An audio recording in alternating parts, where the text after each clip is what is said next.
Hey guys, it's Skybird, and today we're going to be looking at a prototype, but not a build, rather on the computer, because I was doing some research for an upcoming video, and I found a prototype of something I've never seen before, and it really fascinated me, so I wanted to share this experience with you guys as well. Let's get right on into it, and make sure to subscribe if you want. All right, so this is a canister for our beloved Lord and Savior, Aquatoa, Aquaman, right? No, it's clearly Matoro, and I've never seen this before. I was, like I said, doing research for something else completely, and I came across this box here, and it's really interesting. So right off the bat, I came across the first image here, which is just the front and side of the box. You can see the suggestion of some other models on the back of the box, but I couldn't read it from here. Thankfully, I found the image for the back of the box as well. I believe all of these are sourced on Biosector, so I will link them in the description. But yeah, it's just fascinating in general, not just the model, the canister as well. Let's focus on the model first, though. It is clearly Matoro. As I mentioned, there are several cues to tell you that's who it is. For one thing, it carries the exact claw weapon that he uses. However, in this case here, it's just the one axe instead of two, which I do find kind of interesting. I like them much better as claws than as a single bladed weapon for Matoro specifically. And interestingly, the sockets on the hands are a different color from the sockets on the feet. That's not something that LEGO usually does in canister sets specifically, unless that serves a purpose, like in the Rockshi sets. But this late in Bionicle, that's not usually something that we would see. That said, you can, of course, see the armor over the shoulders as well. Clearly, the Matoro Mari set would have shoulder armor, but in this case here, it is actually Borak windscreens of all things. And it's hard for me to tell if those are white or if they are silver, just because of color contrast and the angles of certain things, given the lighting involved. But the mask is very clearly just a, a Kirill or a Pakui mask, whatever you want to call it, just grafted onto some other pieces. I can't identify personally what this front piece is. It's probably just made with like Sculpey or clay or something like that, but you can see the suggestion of a visor in there in green, almost a bug eye effect, which personally I don't really care for this model specifically, but I know what they were going for, and I do find it quite interesting at the end of the day. The character does actually have Metru feet rather than Mata feet. In fact, I see no suggestion of Mata feet on here at all, and also has the Paraka body here, which is interesting. Metru legs for arms, as well as trans light or trans medium blue sockets throughout, except for the hands as mentioned, and I can't tell what socket it has on the head here. Clearly the head does stick forward from the model, depending on how it's mounted on the head itself.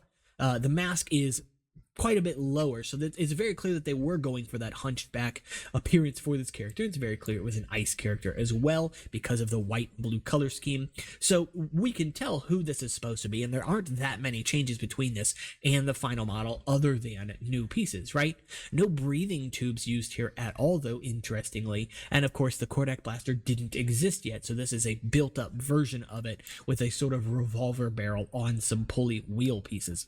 I can't tell you the exact build for this, though I have seen other prototypes use it, but because the tentacle design on the cardboard or paper here goes around the arm, there are several parts of it that are obscured, which I think is an issue with this canister design as a whole, but we'll talk about that in a moment. So moving over to the back of the box, this is where things get a little more fascinating. You can see that these are Metru canister lids. You could probably tell that from before as well, but surprisingly, there are actually no tabs to connect them together. So although it is suggested here on the back of the box that you can connect them, these ones have been modified or have been remade, remolded. Probably just modified from existing pieces that LEGO already had, because we have Metru canister lids, but they should have tabs to click together. And I can even see what looks like the suggestion of a tab around it to actually connect to. So it's very likely those were just cut off for the purposes of the design here. That said, you can see the suggestion of 5 other characters on here as well, and though it is hard to tell who some of these characters are, it's very clear who others are. You can sort of start to make out the wings for Holly Mari, the yellow kind of frills on Huki, and the silver mask very clearly on Matoro, or on New Peru, and in this case I can actually see what looks to be a tube, a breathing tube for this mask specifically. But if we enhance, computer enhance, we can see that some of the details start to pop out. You can actually see that there are some holes, some slots in the gar. You can see that the wing design on Holly has several little frills on it, if you will. And interestingly, Nuparu's mask almost actually looks like Kongu's mask in some ways, with this sort of scalloped top here. It's a little bit flatter, and Kongu's mask looks a little bit like Hydraxon's to a degree as well. You can see this sort of like cheekbone area here, this very smooth head on it, and what appears to be a breathing apparatus that wraps around the front of the mask here in silver. Wrapping around to the back of the head, it looks like that is what would end up being Kongu's breathing tube that's connected to the back of his eye stalk. Though it's hard to tell that that is Kongu, if we enhance further, we can check out some of the colors involved, and now the green starts to pop out, and even the red on this one here. This is Jollar at this point, and you could maybe guess that from the shape of the mask being somewhat similar to the Arthron. What I find interesting is most of these masks look like they only really cover the top of the heads.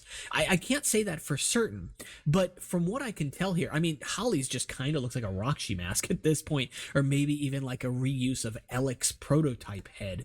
But yeah, it honestly looks like these masks are only partial masks, like they're just the top of the Metru head, and then maybe the bottom is left open for those breathing apparatuses. Now, I can't say that that's the case for Matoro here, but the mask does look quite long, not so much tall, if that makes sense. So I don't know exactly how the front of this build here is set up, and again, we don't see any breathing tubes that I can distinguish from this angle here, although there is what seems to be like sort of a pot belly or something on the model itself. It's very hard for me to tell exactly what this is, but there's a very clear round shape right inside of here. So it's an interesting model. I think all of them are, but if we move on to the packaging for a minute, I can kind of tell you why I don't think this is the packaging we got. First of all, just the cost going into a package like this alone, suggesting that these lid pieces can come apart separately from the lids of the canister.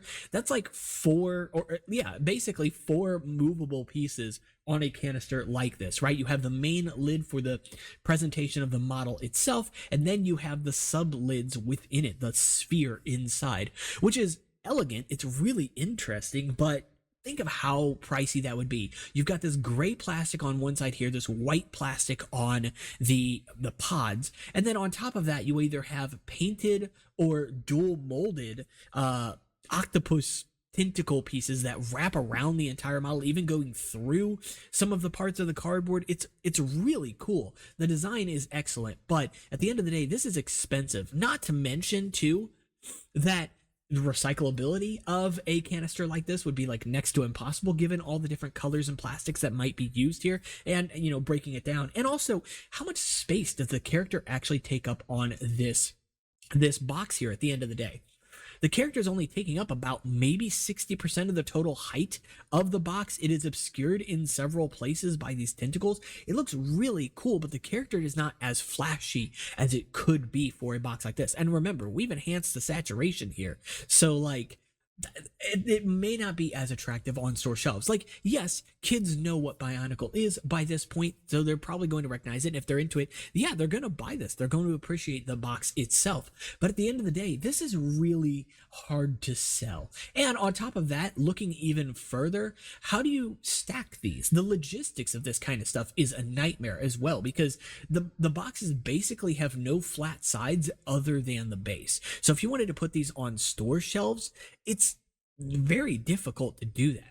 So I can appreciate the amount of effort that went into prototyping a box like this, and as far as it got as well. But I understand why we ended up getting the packages we did. The Mabri packages are not my favorite by any means. I think the turret idea is cool, but it's a little bit difficult at the end of the day to sell, in my opinion. And honestly, I don't think that the Mabri packaging in and of itself is as flashy as it could be.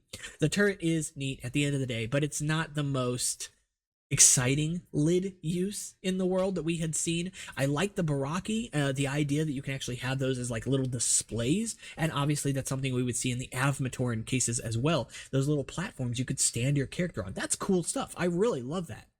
And personally, I would have loved to have seen that further with the Mabri as well. I wouldn't have even hated if they had just reused the Baraki canisters, but with new lid colors, you know, if they wanted to. At the end of the day, it's a really cool model, and hopefully you guys did enjoy this one. I think that it was a fascinating thing to take a look at. And of course, if you like this video and you want to see more stuff like this, let me know in the comments and subscribe as mentioned, because it does help out. We've got a challenge coming up at 1,500 subscribers.